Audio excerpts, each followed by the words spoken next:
Stathakis side came to the country from Ellis Island to Chicago, Kenosha.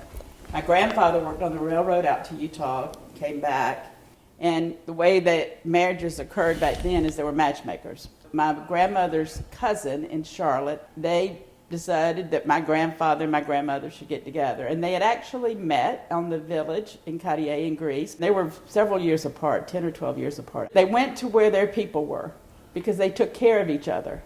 And then one of the Greeks put my grandfather in business in Gastonia, North Carolina.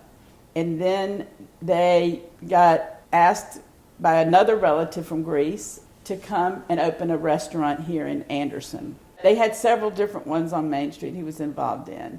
What I connect my grandfather with is he opened the number 7 liquor license after Prohibition in Anderson, South Carolina, on the corner of River Street and Murray Avenue. But Uncle Jimmy Stathakis stayed in the restaurant business. He had Peach Drive at number 5. Daddy did a couple of different things, as he got older. But I think of us as liquor store people. And then your dad, everybody knew, had a liquor store on North Main Street. Papua's grandfather had it on South Murray, right. And Daddy had his first one on North Murray Avenue. Most people remember the Beer Depot, the delicatessen, the liquor store. That was Daddy's liquor store when he opened up. And then he opened up the store on Whitehall that became the liquor store that everybody knows of as Pete Stathakis' liquor store. And that's where Walgreens is now. That's where Walgreens is now. Right. Yeah, and I can't shop at Walgreens because I want it to be the liquor store. When I was born, he was at the liquor store on Murray Avenue. On Murray Avenue. He hadn't moved to Whitehall yet. My mother said they were actually matched, too, from a relative in Greenville. So there was a matched marriage. Yes. Where was your mom at that time? Philadelphia. You went to what school? Your first school would have been what? My first school was Kennedy Street School. I was also the last graduating class from Kennedy Street School. My grandmother lived across from Kennedy. We went there every morning and every night. Every afternoon we went to Yaya's, and the rest of us all lived in the area of town now that has a curfew, unfortunately, off of River Street. Yeah. When you were at Hannah, what were you involved with? So I ran for office several times and always lost, of course. And then in my senior year, I decided to run for secretary of the class. And I ran as a write-in candidate, which is kind of interesting because you can't spell my name. But they agreed that anything that looked like Alexandria Stathakis would work. Count. And I won, and so I became the secretary of the class. When I wanted to go to college, I wanted to go to a private women's college in Philadelphia. That's where I wanted to go, but I didn't get accepted. I was very distraught about that. So then a lot of Daddy's customers, mothers or whatever, had gone to a women's college in Virginia. So Mama took me on a college trip through Virginia, and I went to Hollins College, where I was heavily involved in student government. I always wanted to be a lawyer, but I met 2 people in my life who were lawyers that didn't practice law. One of them was Gertz Eaton, who many of us might know. He actually hired me 3 summers at Bigelow Sanford. That was my summer job. He was an attorney in human resources, but never practiced law, right. And I thought that was fascinating. And my best friend in college, his father was an attorney and never practiced law and did business, and I thought that was fascinating. So when I wanted to go to law school, I wanted to get a business and law degree, but I ended up just going to law school, and I can remember the dean of the South Carolina Law School telling me I was wasting a space because I didn't want to practice law. I've had an unbelievable career, and it all started because I had a law degree. So you know that my father was heavily involved in industrial recruitment. In Anderson County. Anderson County. And the reason he did that was he wanted to keep the youth in Anderson County. He said that was his future customers at the liquor store. He also gave away lollipops for his future customers. Yeah. And so we had this joke in the law school about my father handing out my resume at the back of the liquor store. He had Mama print them up on nice paper, blah, blah, blah. He had a box at the top of his desk. And anybody that came in from industry got a resume of his daughter's. I would go to these interviews, and my friends in law school would laugh. Another liquor store interview? Yeah, another liquor store interview. So one of the people he gave it to was Westinghouse, who he knew. And so I went to interview, and I can still remember the man's name. He's passed away, Steve Deller. And I went on a Friday afternoon, and we started talking, and we talked for like 3 or 4 hours. We just got along fabulously. And he recommended me for a management training program with Westinghouse out of Pittsburgh. So they flew me to Pittsburgh, and I was on a management program with Westinghouse, and I got hired, and I went to 3 different locations to study, to be in their human resources department, and I ended up at the oldest Westinghouse plant in the country at East Pittsburgh, Pennsylvania. The Westinghouse you referred to was the Westinghouse in Pendleton. I actually interviewed at the one in Columbia. They sent the interview. Okay, but we had one here. We had one here, okay. And Daddy knew them, right? And so they were one of the fortunate ones that got my resume. I didn't want to work in Anderson. It was so funny because I remember one of the guys that worked at one of the factories that Daddy brought to South Carolina or Anderson saying, "Why do you want to leave when your dad's worked so hard to bring industry to Anderson to keep people in Anderson?" Yeah. That's why he did it. Yeah. And I said, because I don't want people to think I got a job and my career is based off of my father, so I wanted to prove it on my own. Oh, right. And even the job at Bosch, Daddy called me when Bosch was coming to Anderson and said, they need somebody in the field I think that you work in Westinghouse. He said, you want the interview? And I still said no. And I ended up, it took me like 15 years to get the job my daddy offered me. We laughed about that at Bosch all the time because, he could have gotten me that job. So you ended up staying at Westinghouse how long? I stayed at long? Westinghouse for 10 years. And what happened was my Thea Vespo died unexpectedly at an early age. And 2 of my best friends at Westinghouse passed away early of cancer. One was in his 50s and one was in his 30s. And I worked with both of them very closely. And I was working in Gettysburg, Pennsylvania at the time at the elevator division. I had a great career path. But Gettysburg's a really small town.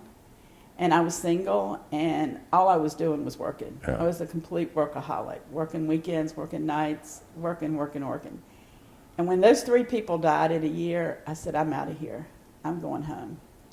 So I went to my boss in December and said, I'm putting my house on the market. He says, when do you leave me? And I said, when it sells. Westinghouse had a program where they helped you buy houses if you moved. And the interest rate at my first house was 6.5% when the interest rate was supposed to be like 12%. I got a government loan. And I made more money off of interest differential with Westinghouse than I did working there. So when I sold the last house, I took what I considered a year's worth of tuition at a private college, and I took a trip around the world by myself. You're kidding.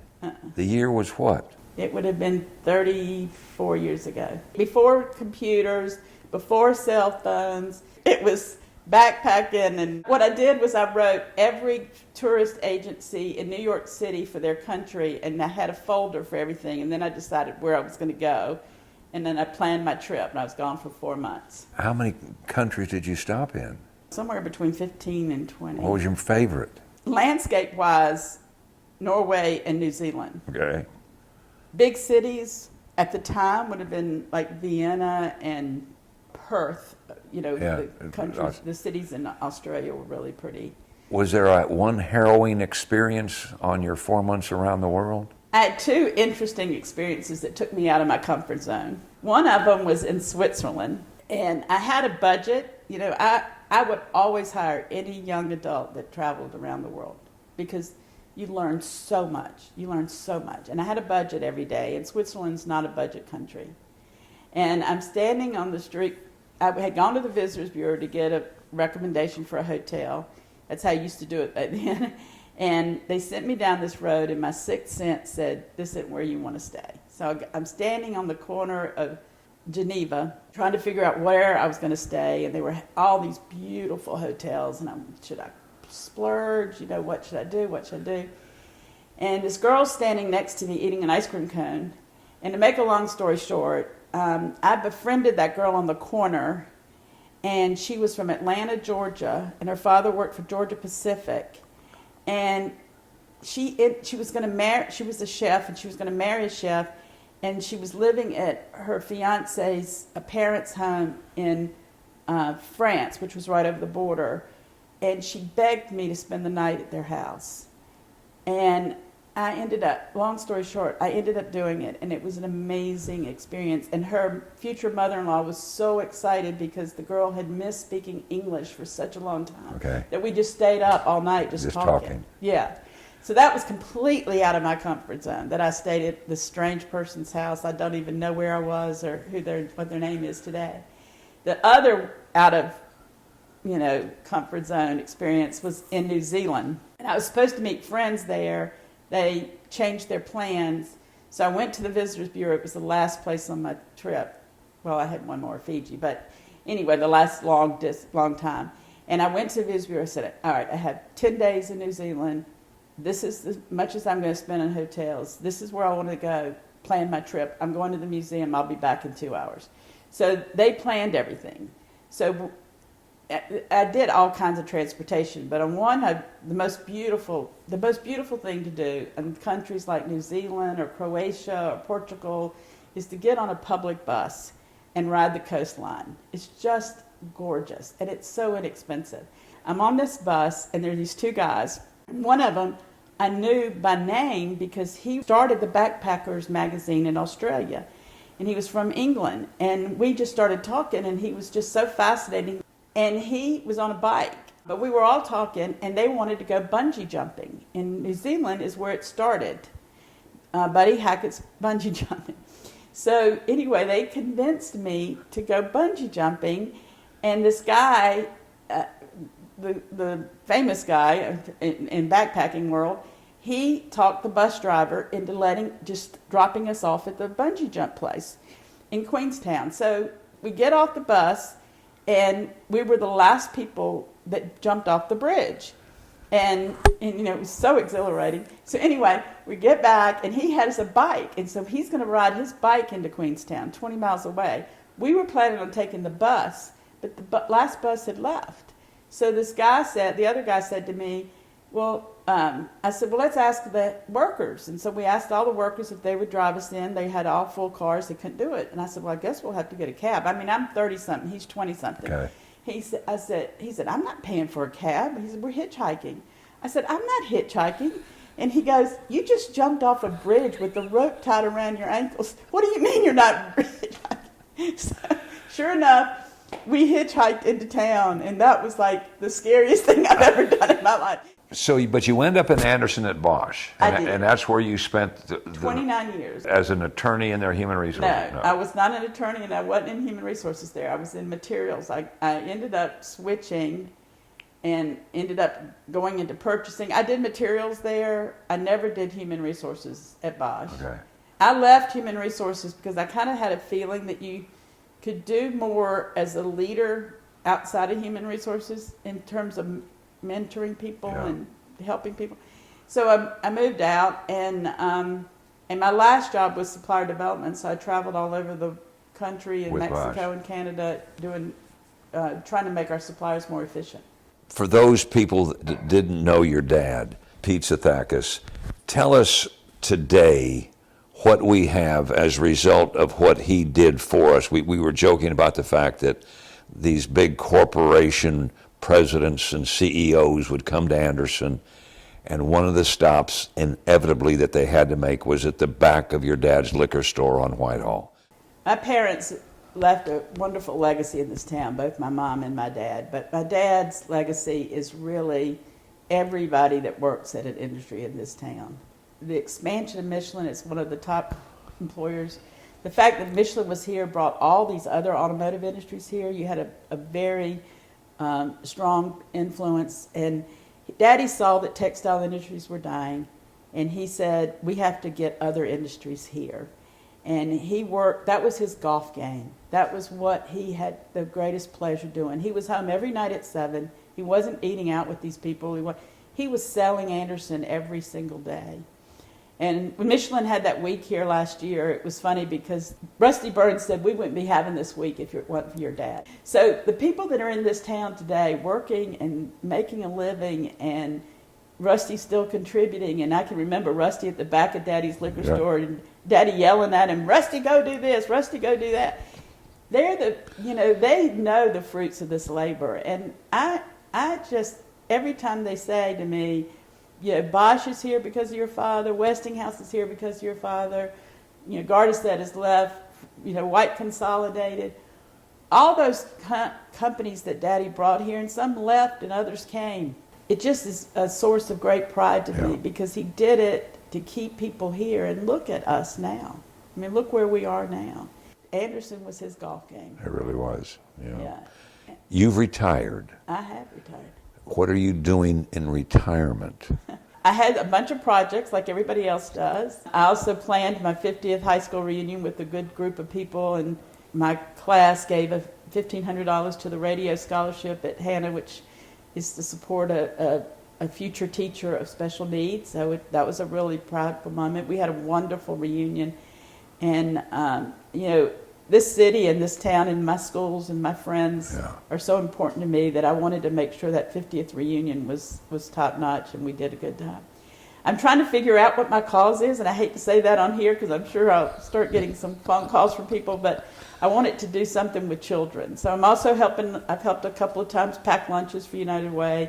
I'm doing what I call one and done. I'm cooking at the Greek Festival in Greenville with all the 85-year-old ladies that will, tell you everything you do wrong in the kitchen. They're hysterical. And I'm trying to just keep working on projects that make a difference. Some of them, I think retirement is very selfish in a sense, because everything you do is what you want to do. But I've had a wonderful life, and so I'm doing a lot of traveling. That's what everybody talks about. I'm still traveling. I'm paying for it now. Not Bosch so much, but I try to take 2 or 3 big trips a year and a lot of little ones. So the next big one is, I have 2 in the horizon. I'm going to Utah for 10 days to do the national parks. We started doing national parks with my friend Gay Garrison and her husband Joel, and other people join us. And then I'm going to probably maybe go to Cuba. And then next January, February, my brother and sister-in-law and I are going to Egypt for my brother's 60th birthday. Oh, what fun. What fun. And I hope to stay there and go on a safari.